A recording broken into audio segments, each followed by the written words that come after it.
di waktu sekarang ini melautnya itu sangat jauh, Pak. Wih, tangkapan untuk musim sekarang sih ya kurang.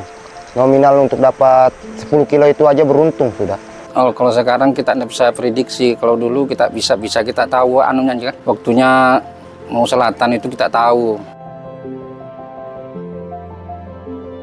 Bayangkan kamu jadi nelayan di zaman sekarang. Setiap pagi harus bangun dengan rasa cemas karena mesti melaut lebih jauh dan berhadapan dengan cuaca ekstrim. Hasil tangkapan kian berkurang, pendapatan tak menentu, hingga melihat bahwa menjadi nelayan sepertinya tidak akan menjamin masa depan. Mungkin muncul pertanyaan, bagaimana cara nelayan ini bertahan dan beradaptasi saat laut, iklim, dan realitas di sekitar mereka semakin berubah? Lalu apa yang bisa kita lakukan untuk mereka? Mari menelusuri kisah mereka, para nelayan yang tinggal di Kabupaten Penajem Pasir Utara, Kalimantan Timur, yaitu Jenebora, Tanjung Jumlai, dan Api-Api.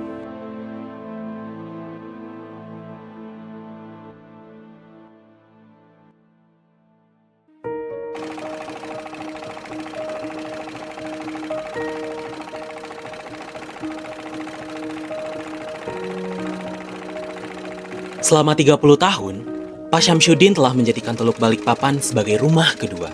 Dulu, cukup melintasi garis cakrawala Teluk, berbagai jenis ikan darajungan sudah menyambutnya. Namun, seiring berjalannya waktu, laut yang dulu kaya raya itu seakan semakin menjauh. Kini, untuk sekadar mendapatkan hasil tangkapan yang cukup, Pak Syamsuddin harus berlayar lebih jauh ke arah laut lepas. Iya, kita makin jauh ke laut lagi. Makin jauh kita. Mungkin sampai ke Tanjung sana, ke Boring sana kita. Karena areal kita sudah menyempit sudah. Bukan tanpa sebab tentunya. Aktivitas industri yang tinggi dan kondisi ekosistem yang menurun membuat jumlah tangkapan berkurang. Pilihannya cuma satu, menjelajah lebih jauh.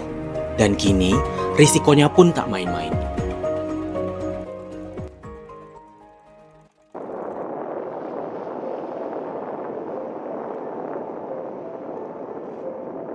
Karena kalau Jawa kita mencari itu kan takutnya begini Mas, tiba-tiba ada kendala teknis misalnya mesin rusak, tidak ada yang ngeliat.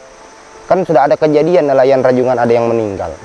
Gara-gara dia pas mencari terlalu jauh, dia terlilit jaring, jatuh, meninggal. Itu yang kami takutkan. Kekhawatiran lain saat melaut lebih jauh adalah berhadapan dengan cuaca ekstrim yang sulit diprediksi. Di masa depan, cuaca ekstrim tidak hanya berdampak pada nelayan, tetapi juga masyarakat pesisir secara keseluruhan. Di Kabupaten Penajem Pasir Utara, diprediksi cuaca ekstrim akan berdampak pada kurang lebih 85.000 orang, serta banjir terhadap 30.000 orang. Meskipun sudah melaut lebih jauh, menghadapi risiko yang lebih tinggi, dan menghabiskan lebih banyak bahan bakar, hasil yang didapatkan belum tentu maksimal. Justru nelayan merasakan penurunan hasil tangkap dari tahun ke tahun. Wih, tangkapan untuk musim sekarang sih ya kurang. Nominal untuk dapat 10 kilo itu aja beruntung sudah. Beda kayak dulu-dulu, kalau sekarang begini 20 kilo itu kecil. Artinya, dapat disimpulkan bahwa jumlah pendapatan nelayan juga ikut menurun.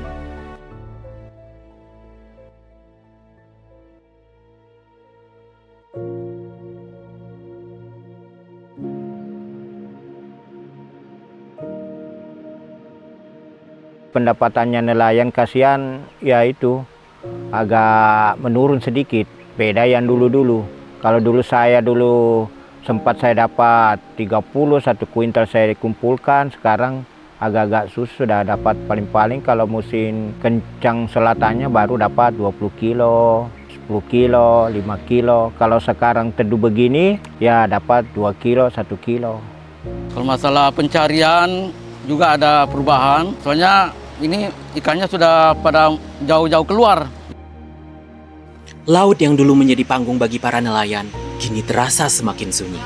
Di masa depan, mungkin saja banyak generasi mudanya yang enggan meneruskan tradisi leluhur menjadi seorang pelaut.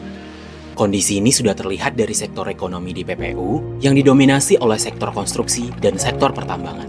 Begitupun dengan tren penurunan jumlah nelayan PPU setiap tahunnya yang jauh di atas rata-rata nasional.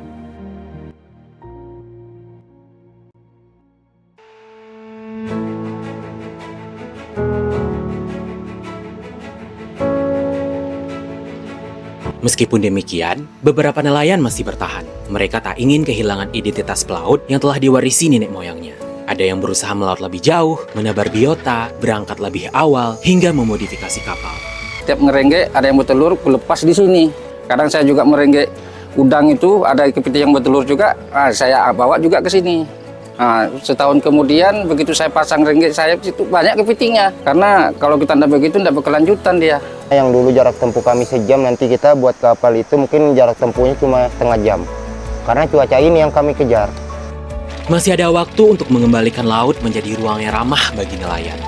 Harapan untuk masa depan yang lebih baik masih menyala di hati mereka. Buktinya, mereka masih berusaha beradaptasi dengan segala situasi yang ada. Namun, tanpa dukungan kita, api semangat itu bisa saja padam. Menghadapi dampak perubahan iklim sendirian, sungguhlah berat. Mari menjadi angin yang mendorong mereka untuk terus berlayar.